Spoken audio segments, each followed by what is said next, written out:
Today we're diving into the world of dreams and hosting, a name that promises a lot. DreamHost. It tempts you with unlimited resources, fast support, and low prices. But let's cut through the marketing fluff.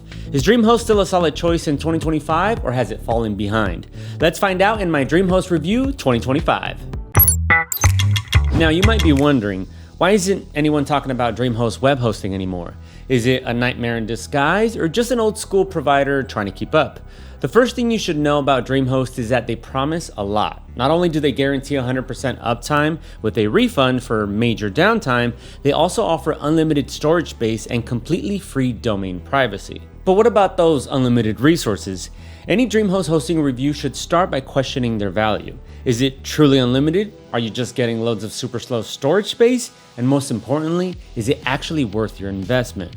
To answer the first question, you probably know that unlimited doesn't really mean unlimited. Think of it like an all-you-can-eat restaurant. If you start doing nonsense, you'll get kicked out. That's how DreamHost operates. As long as you use its resources for web hosting, and as long as you're not doing anything shady, like getting plates and plates of food to take home, you can use as much as you want. But if you try uploading 8 different Pirates of the Caribbean Blu-rays for storage, then yeah, DreamHost will have a problem with that. DreamHost pricing is pretty straightforward. You get one limited plan and one unlimited plan, and that's it. Honestly, it's refreshing because when you're just starting out, you have no idea if you'll need 10 gigabytes or 100 gigabytes of storage space to build your dream website. Overall, the unlimited plan is the better choice. The price difference is small, but the jump in resources is huge. Having SSD storage on the unlimited plan makes sense, though some might argue that fewer gigabytes of faster storage could be better than more gigabytes on slower drives. Still, your site will load within industry standards. Sure, not having NVMe drives isn't perfect, but you know what is? Daily automatic backups. This is a must-have feature for anyone starting their online journey. If anything goes wrong, your site gets hacked or something breaks, you can restore yesterday's copy with just a few clicks. And if you care about privacy, DreamHost has you covered with unlimited domain name protection.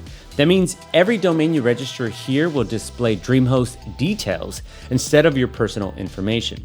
The result? Less spam and less of your data floating around online, exactly the way it should be. All right, before we dig deeper into the details, I've got some exclusive DreamHost coupon codes and special deals waiting for you in the description below. Now, here's why I don't recommend a starter plan. With that option, you have to get DreamHost email separately and pay for every single account. You might think you don't need a professional looking email address, but trust me, as soon as your blog or business starts to grow, you'll definitely need to look more professional. With the unlimited plan, you can create as many emails as you want and hand them out to your employees without worrying about extra monthly fees. DreamHost also offers DreamShield protection as an add-on at checkout. Is it worth it at this price? Honestly, yes. If you have zero hosting or security experience and don't plan to learn, having a shield to monitor your site is very beneficial.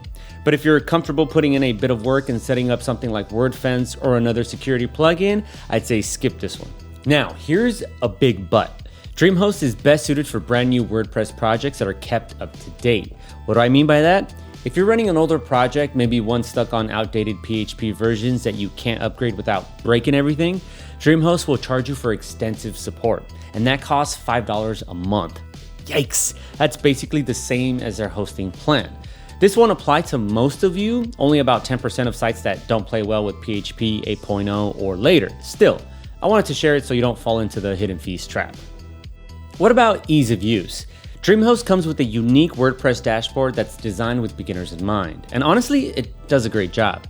You can install WordPress with one click, manage your files or databases easily, and even access some advanced business tools. That said, it's not my favorite control panel.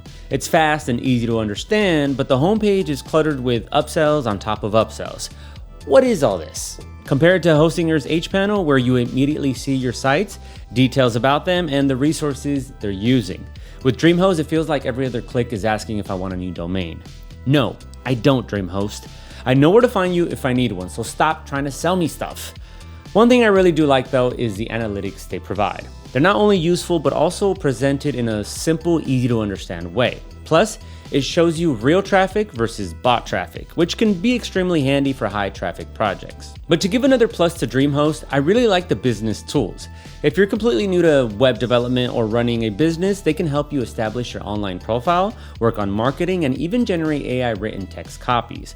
Nothing groundbreaking if I'm being fair, but having everything in one accessible place does make your business journey faster. A big minus for DreamHost, however, is the support. It's there, it's functional, mostly, but I can only call it decent.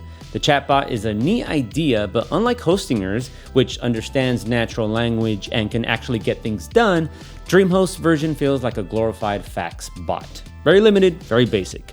You're better off talking directly to an agent. The agents themselves are a mixed bag. Sometimes I'd get a very helpful reply in a few minutes, other times it felt like a waste of time. So if you expect to need a lot of support, DreamHost might not be the right provider. For stronger AI and human support, definitely check out my Hostinger review. Okay, back to DreamHost. Someone once told me that DreamHost was old and that's why it's slow. I think they meant it as a joke, but it made me curious enough to check DreamHost's performance again. Technology has advanced a lot in recent years, and the most noticeable thing for your visitors is loading time. You've probably heard that if your site takes too long to load, people would just leave for a competitor. But it's more than that. If your site is slow, Google will rank it lower in search results, meaning visitors might not even get a chance to find you. Google's benchmark for good performance is 2.5 seconds. To test this, I created a demo website with content and products and ran it through Google's speed testing platform. The results came in under 2 seconds, which is great. Sure, there are faster providers like Hostinger and Ionos, but also slower ones like HostGator. For unlimited resources and compared to the market average, I'd say those are pretty solid results. Reading through some DreamHost reviews, I noticed a few people mention loading failures caused by memory and CPU restrictions. Now, while I can't gather thousands of users to stress test my DreamHost site, the next best thing is sending 50 virtual users to emulate real traffic. I ran this test for about 10 minutes, and honestly, having 50 people browsing your site at the same time is already a solid achievement. So we're talking about medium-sized projects here. The test itself was a success, but the performance was a bit inconsistent. If you compare the response time graph with Hostingers, DreamHost looks much more chaotic. So, is DreamHost shared hosting good for small websites? Yes, but if you're planning to grow, I'd recommend looking into their VPS options instead. Okay, but what about that 100% uptime I mentioned at the start? Is it really 100%? The truth is, uptime can be influenced by all sorts of things, even forces of nature. So true 100% uptime is mostly a marketing gimmick, unless you're paying thousands a month. I've been running my own uptime test for over a month, and most weeks came back at 100. But right before filming this DreamHost hosting review, it decided to slip to 99.99%. Still, only isn't the right word here. Some providers don't even promise that. A few minutes of downtime a month, especially on shared hosting, is perfectly fine in my book. Oh, and if this video helped you out, hit that like button and why not subscribe while you're down there. So, the bottom line in my DreamHost review, is it the right provider for you?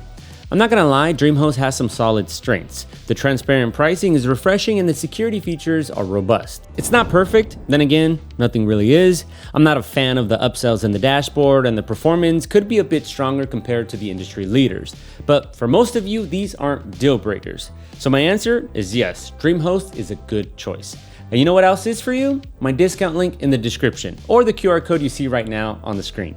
That's a wrap on today's review. I'd love to hear your thoughts on DreamHost or which providers you'd like me to review next. I hope you enjoyed the video, and I'll see you in the next one.